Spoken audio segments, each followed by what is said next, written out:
My wife of 20 years cheated with a coworker and I let her have a goodbye weekend. I 46M have been married to my wife 46F for just shy of 20 years. High school sweethearts. We met when we were 17, dated through college, got married, had kids, built a life. She was my first, my only. And I used to believe I was hers too. Until everything crumbled in a matter of weeks. A few weeks before spring break, she told me she was going on a girls' weekend with 2 of her coworkers. Nothing unusual, she's done that before. But when she came back, something was off. Physically, for one, she had shaved completely, something she's never done in our entire marriage. As a guy who grew up in the 80s, I've always liked a more natural look. She knew that. I chalked it up to the lake house hot tub, maybe just self-care. But something in my gut twisted. The next week she came home late. Said she had to wrap up some projects. Okay, fine. But she walked in the door, barely said hi, and went straight to the shower. At night. She never showers at night. In 20 years I can count on one hand the times she's done that. That was the moment I knew. Not just suspected. Knew. But I froze. I didn't confront her. Didn't rage or snoop or do anything. I just sat with it, letting it rot inside me. We had a family road trip planned for New York and I didn't want to blow up the kids' vacation. I figured maybe if I held it together something would make sense. It didn't. We were walking around the city and I ended up in an emotional spiral while listening to the Aspects of Love soundtrack, Don't Judge Me. I broke down. She found me crying and asked what was wrong. That's when I told her, I think you're cheating. She denied it. Hard. Said I was imagining things, that work stress was making me paranoid. She even cried. Said she loved me and would never do that. I wanted to believe her. God, I wanted to. So I let it go. For a week. Then she had a work conference out of town 4 days. Night before she leaves, I see her packing lingerie. Stuff I hadn't seen in years. It hit me like a truck. I asked what it was for. She didn't even have a lie ready. She just stood there frozen. That's when the truth started trickling out. Just trickles. Nothing full, just vague mentions of a coworker who'd made her feel seen. She said he kissed her once at the holiday party and she kissed back. That was it, she claimed. But I wasn't stupid. I pushed. Weeks later, she admitted the first time they had sex was that same night. In his car. In the damn parking lot of the hotel where the party was. I wanted to throw up. But I was too broken to fight. And then I did the unthinkable. I let her go to that conference anyway. She said she'd end it. That it was just sex. That she loved me and wanted to stay. And like an idiot I said, fine. Get it out of your system. Come back to me. God help me, I regret that more than anything I've ever said. I spent those 4 days in hell. Watching her move around on Life 360 like a man tracking his own heartbreak. I wasn't eating. Barely slept. I'd FaceTime her in the evenings and pretend to be okay, like I wasn't imagining every terrible scenario. She'd pick up, act casual, like nothing was wrong, and then hang up 10 minutes later with some excuse. I knew. Deep down I knew she wasn't ending anything. She was saying goodbye with her body. She came home and she said she ended it. She swore it was over. I didn't believe her. So I asked for the truth. All of it. I needed to know what I was grieving. She resisted at first, said it would only hurt more. But I pushed. I begged. I demanded. I needed the full extent of my humiliation to wrap my head around what I was dealing with. She told me everything. They started in the car after the holiday party. That wasn't a one-time thing, it was the beginning. After that it was lunch breaks in parking lots. His car. Her car. Anywhere they could hide. She said it was thrilling. Dangerous. He made her feel sexy in ways I apparently didn't. The lake house weekend? Her boss had let her use it. She didn't even go with her female coworkers. Just him. They spent the whole weekend together. Naked. Nonstop. At the conference she told him I found out. He said this would be their last time. They had sex each night. She called it a goodbye weekend. Who gets that? Who asks for that? And I let it happen. She came home crying. Said she was ashamed. That she hated herself. That she loved me and wanted to fix things. But every word felt like a knife. Not because it was cruel, because I still loved her. I told her we couldn't be intimate. I couldn't even look at her without seeing it. Her body, that was mine for 20 years, now felt foreign. Tainted. She begged me not to leave. Said I was her world. And the pathetic thing? She's mine too. My parents are gone. My siblings live across the country. My whole world is wrapped in this woman who shattered me. Our 20th anniversary is weeks away. We're taking a solo trip to try and heal. Try to reconnect. We haven't told anyone. She's terrified her dad or sister will find out. I don't even know what to hope for. I don't know what I expected to hear when I asked for the truth, but it sure as hell wasn't this. She told me the lake house weekend, the one she claimed was a girls' trip, wasn't that at all. Not for her. The girls were there, yes. For one night. Then they left and she stayed. With him. Her boss's lake house. It all lined up. He was the boss's friend. Married just like us. Kids just like us. Normal on paper, but that weekend? It wasn't normal. She told me they spent the whole weekend there. Just them. No one else. No interruptions. She brought lingerie. Stuff I had never seen before. She wore it for him. They cooked together. Drank wine. Took hot tub breaks. And yes, had sex. A lot of it. Different kinds. Not the kind you have after a long day of work and bills and kids and routine. This was animalistic, frenzied, indulgent. She said he pulled her hair. held her throat, bent her over the kitchen counter, made her feel wanted. She cried when she told me that.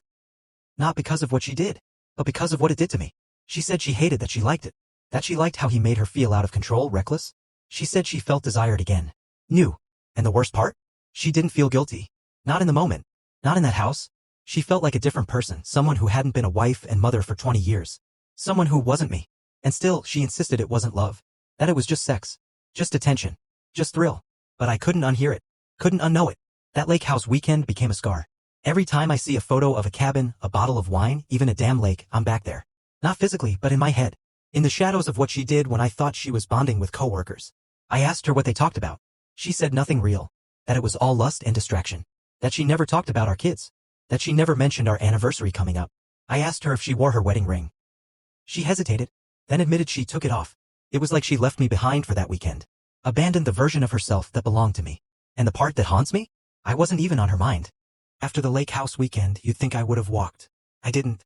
I told myself maybe, she had realized what she was throwing away. That maybe she needed to fall on her face to see what she stood to lose. I was wrong. The night before her out-of-town conference, we sat on the couch. Kids were asleep. I confronted her with what I knew. What I suspected. She didn't deny it anymore. She didn't even try. She said she had something to tell me anyway. That the guy, her affair partner, was going to be at the conference too. That hit like a truck. I begged her not to go. I asked her to cancel. She said it was mandatory, and honestly, I think part of me let her go. I was so shell-shocked, so destroyed, that I stupidly said, "Get it out of your system and come back to me." I said that. I meant that at the time. And it's one of the most humiliating things I've ever done. She promised she'd end it there. That it would be closure. That she owed it to me to walk away. And I believed her. For 4 days I was glued to Life 360. Watching her little dot move across a city I didn't know. Wondering if I was tracking my wife or just some ghost version of her I didn't recognize anymore. She FaceTimed me each night. Brief calls. Stiff conversation.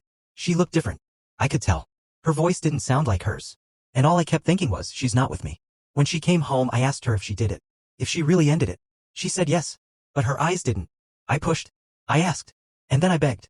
I told her if there was anything left between us I needed the truth. And so she gave it to me piece by piece. Like a slow bleed. She said she slept with him every night of the conference. That she told him I had found out. That this was their goodbye. Their final hurrah. She said she cried afterward. That she hated herself. That it didn't feel the same anymore knowing I knew. But that didn't stop her from doing it again the next night. And the one after that. She tried to justify it. Said it was over now. That she chose me. That she came back. But all I could think about was how she kissed him goodbye. Then boarded a plane back to our kids, to our home, to me. As if I wouldn't feel it the second she walked through the door. And the sickest part? I still wanted her to love me. She sat on the edge of our bed while I stood in the doorway like I'd stumbled into the wrong house. Or maybe the wrong life. I asked questions I never imagined I'd ask. I wanted the truth, I needed it, but every answer was like drinking bleach just to prove it's poison. Where did you do it? The car mostly. Parking lots. Did you use protection? No. Not always. I could barely breathe. The images my mind made were worse than any porn. They weren't even about sex, they were about her being someone else with someone else. A version of her that didn't exist in our marriage. The woman who moaned for me wasn't the woman who begged for him. The woman I loved was gone. And I still saw her every day. She told me the sex was different. That he was rough. That he pulled her hair. Held her neck. That it was animal. That it woke something up in her. Something that hadn't stirred in decades. What was I supposed to do with that? Compete with it? Mimic it? Hate myself for not being that guy? I haven't touched her since. Part of it is safety. She let a stranger into our marriage raw and reckless. But most of it? I can't get hard without seeing her bent over in the back of a car, sweaty and wild for someone else. She cries a lot now. Says she's ashamed. Says she ruined everything. That she loves me and only me. That it was never him, just the way he made her feel. Desired. Powerful. Young again. She lost 45 pounds this year. Started those weekly shots and the compliments rolled in. And with each one, I think she got drunker on the attention. And I, her husband, was just steady. Loyal. Familiar. Predictable. She says she wants to fix it. That our anniversary trip will be a reset. A restart. 20 years of marriage and we're treating it like an old iPhone, just hoping turning it off and back on again will solve what's broken. I agreed to go. I don't know why. Maybe because I still love her. Maybe because I'm a coward. Maybe because the alternative, being alone, is scarier than being betrayed. But I don't sleep anymore. I'm jittery. Numb. Constantly replaying everything I thought we were against what she actually did. And the worst part? Somewhere deep down, I still want her to want me back. We left for the trip on a Friday morning. Just the two of us. No kids. No work. No pretending. It was supposed to be our reset. 20 years married. A weekend of reconnection. That was the plan. But what do you do when the person you're trying to reconnect with is a stranger in your bed? She held my hand in the car like nothing happened. I let her. Mostly because I didn't know what else to do. I couldn't look at her for more than a second without my mind flashing to her in his lap, kissing him like she used to kiss me. Maybe harder. We checked into a quiet little cabin 2 hours from home. She picked it. Said it felt romantic and private. I don't know if that was supposed to be a good thing or if she just didn't want me crying in front of people again. The first night, we had dinner. She made a toast. To healing, she said. I raised my glass but didn't drink. The food was good but I tasted nothing. All I could think about was, did she bring him somewhere like this? Did they eat dinner and then fuck like teenagers on someone else's sheets? She brought lingerie. I saw it in her bag when I was looking for toothpaste. Black. Lacy. Nothing I'd ever seen her wear for me. I didn't ask who it was really for. That night, she tried to initiate. Touched my leg. Leaned into me. Kissed my neck. I flinched. I can't, I said. She nodded. Tried to hide her hurt. But I saw it. And then she said something that shattered me. I wish I could take it all back. But she can't. She did it. She chose it. Again and again. The car. The lake house. The conference. Knowing I was watching her location on Life 360 while she was riding him. Knowing I was home wondering if I was crazy. Knowing I would eventually find out and still going through with it. The second day we went hiking. Her idea again. Trying to be normal. We barely spoke for 3 miles. And at the top, with this breathtaking view behind her, she looked at me and said, "Do you think you'll ever trust me again?" I didn't answer. Because I don't know. I want to. God, I want it so badly. But wanting doesn't undo betrayal. Wanting doesn't erase the image of her whispering his name in the dark. She says it was just sex. But that's the part that hurts the most. Because with her, it's never been just sex. It's been love. Connection. Safety. Us. And now even that is contaminated. After we got back from the anniversary trip, something in me changed. She was acting like the getaway had reset everything. Like the fancy dinners and beach walks were a magical fix. But the whole time I was lying next to her in that hotel bed, I couldn't stop picturing her with him. In the car. At the lake house. At the conference. While I was home crying like a damn fool. That trip didn't heal me. It made me realize I was done bleeding for someone who didn't even try to stop the knife. When we got home, she kissed me like old times. I barely moved. The woman I loved, the version of her I built my whole world around, she was already gone. And all that was left was someone I couldn't recognize. That night, I couldn't sleep. I went into the guest room and sat with my laptop. I opened Facebook. Typed his name. Nothing. I remembered her saying once that he shared photos of his adorable girls on Instagram. So I searched again. Found him. Smiling at a barbecue. His wife next to him. 2 daughters. Matching sundresses. My stomach turned. I clicked her profile. Public. Way too public. She had a highlight reel labeled Family First. I watched 10 seconds before I snapped. I couldn't let this slide anymore. I couldn't be the only one wrecked while he got to keep his picture-perfect life. So I did it. I sent her a message. Hi. I'm sorry to do this. I'm not looking to hurt you, but I believe your husband has been having an affair with my wife. I have evidence. If you want to know more, I'll answer anything honestly. It felt like hitting send on a bomb. She didn't reply that night. I barely slept. Thought maybe she blocked me. But the next morning I had a message. I had a feeling. Please tell me everything. We talked for an hour. She cried. I cried. It was awful. But weirdly healing. She said he'd been distant, coming home late, acting cagey. She hadn't had proof. Until now. I sent her the screenshots. Life 360 logs. The lingerie receipt from the trip. She thanked me. Said she might confront him tonight. I wished her luck. Meanwhile, my wife was in the kitchen making French toast like everything was fine. She asked how I slept. Better, I lied. She doesn't know I spoke to his wife. Doesn't know I saw a lawyer. Doesn't know I'm not here to fix anything anymore. I'm here to collect facts, get smart, and get out. Let her play house. Let her think she still owns my heart. Because the part of me that still loved her? He left when I hit send. I've never felt more sure of anything in my life. This was the end. The next morning, she tried to talk to me. Tried to act like we could still fix things, that we could work through it. I couldn't even look at her. The trust was shattered beyond repair. She wasn't the woman I married anymore. Not the woman I loved. She was a stranger who thought she could play with fire and not get burned. She begged for a second chance, but all I could think of was how she didn't think twice about him. How she didn't think about us when she let him touch her, kiss her, fuck her. That was the hardest thing for me to swallow, her telling me it was just sex. It wasn't just sex for her. She wanted it. She craved it. And I was just the guy who didn't excite her anymore. Her sister ended up calling her dad. I don't know the details, but it didn't take long for word to get around. The whispers, the judgment. Her family doesn't know the full extent, but I'm sure they know enough. I wasn't about to be the one to keep her dirty little secret. That night, she said the words that were always too late to say. I'm sorry. I never wanted to hurt you. I love you.